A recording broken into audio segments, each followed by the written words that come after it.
Assalamualaikum warahmatullahi wabarakatuh. Saya ingin menyampaikan dua hal dalam kegiatan pada pagi hari ini, mewakili Profesor Ainun Naim, Ketua LPTPBNU. Yang pertama, seperti yang didawuhkan oleh Yai Zainal tadi, kita sebenarnya sudah punya banyak SDM di NU itu, banyak SDM. Tetapi catatan kami di dalam pengelolaan pendidikan tinggi, kita masih dihadapkan pada persoalan yang serius terkait dengan kualifikasi SDM. Jadi data dari LPT menunjukkan bahwa sebanyak 79,8% dosen-dosen kita itu masih S2. Dan untuk menjadi kiai di perguruan tinggi itu minimal idealnya S3. Karena S3 itu kan riset. Riset itu mereproduksi ilmu pengetahuan baru, bukan hanya mengajarkan buku-buku atau kitab-kitab lama yang sudah ditulis, tetapi mereproduksi ilmu pengetahuan baru.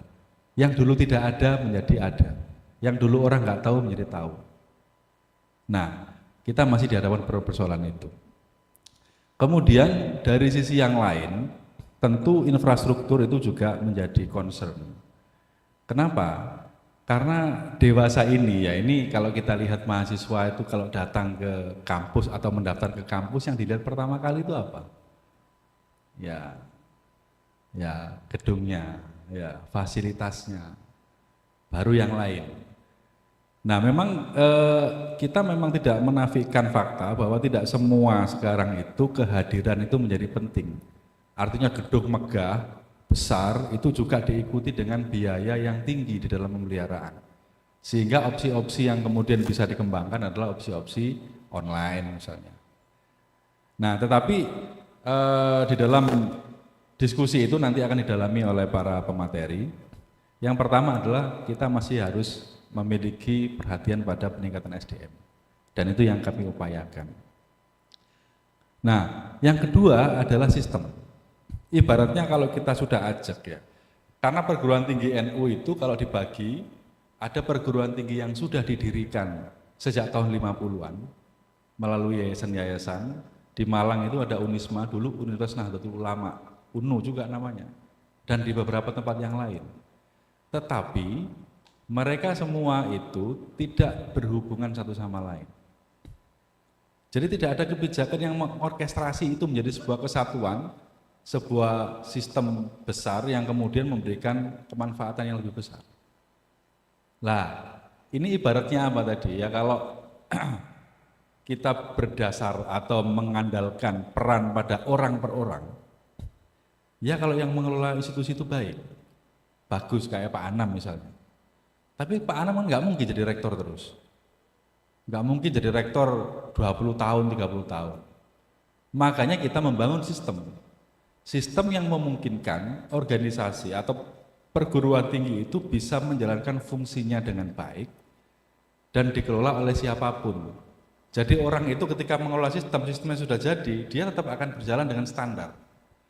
Lah syukur-syukur kalau dapat orang yang bagus, itu bintangnya, sinarnya akan lebih terang lagi. Lah selama ini memang kita masih tergantung pada figur itu. Kalau yang ngelola bagus ya moncer, kalau enggak ya tenggelam. Tenggelam mau memperbaikinya lagi juga membutuhkan waktu. Nah yang kedua itu soal terkait dengan bagaimana kita membangun sistem. Nah agenda-agenda yang kita rumuskan di dalam prakongres ini ada banyak, ada 3 serial seperti yang disampaikan oleh Pak Anam tadi. Kemarin sudah dibahas dan hari ini topiknya adalah mencari format pendidikan ideal, pendidikan tinggi ideal. Nah, kalau perguruan tinggi yang didirikan oleh perkumpulan itu baru 10 tahun terakhir. LPTNU juga didirikan baru 10-15 tahun terakhir, tepatnya setelah kongres di Muktamar di Makassar. Nah, artinya apa? Kita mengurus sesuatu yang sangat besar ini, itu juga masih membutuhkan banyak hal. Ya kita belajar, sehingga topik kali ini mencari format ideal itu juga nggak salah juga. Ya, tapi sebenarnya kita itu berjalan sendiri-sendiri, tetapi sebagai sebuah organisasi kita perlu untuk mengembangkan atau mengestablishkan yang namanya format pendidikan tinggi Nahdlatul Ulama. Misalnya apa? Apakah kita akan memilih dengan model boarding school. Jadi kalau masuk di perguruan tinggi NU itu 1 tahun pertama harus ada di dalam kampus atau di pondok-pondok di sekitar kampus yang dikelola oleh kampus. Join kolaborasi antara kampus dengan pondok. Baru tahun kedua dilepas di masyarakat. Mereka tinggal di beberapa tempat yang di situ tutornya, ada instrukturnya. Baru tahun ketiga dilepas. Sehingga apa? Ketika kita masuk di dalam sebuah lembaga pendidikan, jelas ini adalah produk dari lembaga pendidikan itu. Misalnya saya dulu S3-nya di luar negeri, saya nggak bisa mengklaim saya ini produk dari sana. Karena saya memiliki sejarah panjang yang lebih panjang, dari 6 tahun saya studi di luar negeri, ada 9 tahun saya menempuh studi di sini. Jadi nggak bisa juga ini produk barat, ini produk enggak.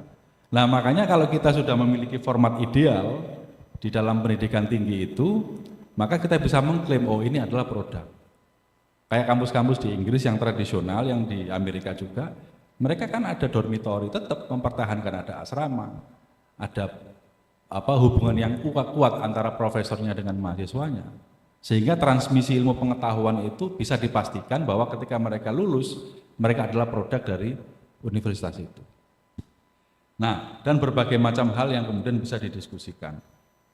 Kemudian yang lain saya kira isu-isu misalnya tata kelola kelembagaan, aspek kurikulum, penggunaan teknologi informasi dan sebagainya, insya Allah nanti akan dielaborasi oleh para pemateri yang lain. Saya kira dari saya itu mewakili Profesor Ainun Naim, terima kasih banyak atas kehadirannya dan semoga barokah semua dan menghasilkan rekomendasi-rekomendasi yang akan kita bawa di dalam kongres, karena kongres itu tidak hanya bicara soal pendidikan tinggi, tetapi mulai dari pendidikan prasekolah sampai pendidikan tinggi di semua lembaga Nahdlatul Ulama.